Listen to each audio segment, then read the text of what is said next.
приятно гледане.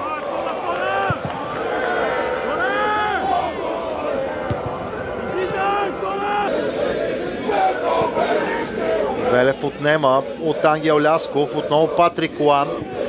Добре, разиграха тук домакините. Серкан Юсейн с удари, отлична намеса на Кристиян Томов. Повторението ще бъде нещото, след което ще можем да говорим много по-сигурно за това, което се случи. Моля да бъда извинен. Александър Колев застана много сериозно в средата на терена. Патрик Луан с възможност 1-0 за Крумовград. Александър Колев бе архитекта на тази атака. Патрик Луан завършва по най-добрия начин. До тук е в ущърб на смърфовете. Сега няма как да има засада. Патрик Луан отново се измъква зад гърба на защита на Локомотив Пловдив. Луан намеса от Мартин Паскалев в сетния миг. Тук е много важно решението на Михаил Павлов, което струва ми се ще бъде жълт картон и дуспа за Крумовград. Тук поне според мен Михаил Павлов прецени, че Мартин Паскалев до последно се е опитвал да играе с топката, а не да спре чистата голова възможност. Именно за това отсъждането е за само жълт картон и за дуспа. И как ще протече дуспа номер 4 от Александър Колев. Тя е точна. Гол номер 13 за централния нападател на Крумовград. Аванса на домакините става повече от категоричен след 30 минути игра. Негов удар за Крумовград. Късо изпълнение. Серкан Юсейн. С подаване на далечната града. Възможност за Матей Шимич. 3-0 за Крумовград. Първото полувреме на днешния двубой е просто перфектно за играчите на Станислав Генчев.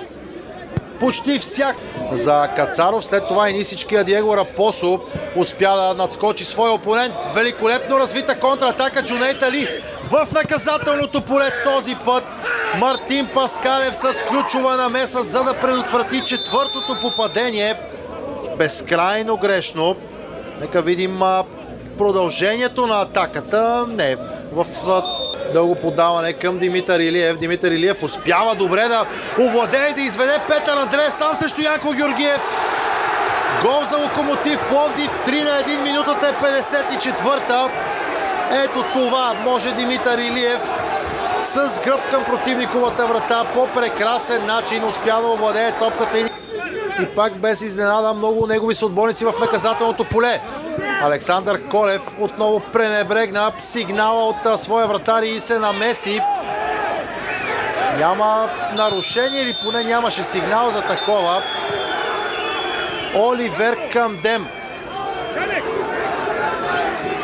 на футболиста в синьо и най-вероятно решението е точно такова. Локомотив Пловдив ще остане с 10 души на терена, след като Оливер Кандем в 67-та минута е изгонен с директен червен картон.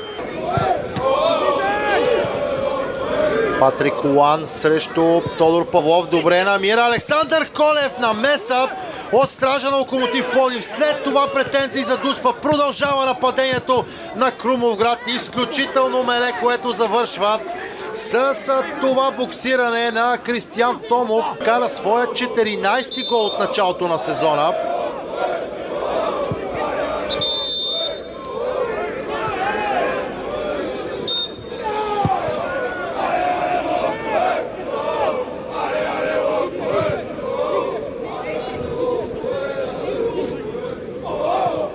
Може би ще вземе известно преимущество в това своеобразно съревнование. Удар на Александър Колев.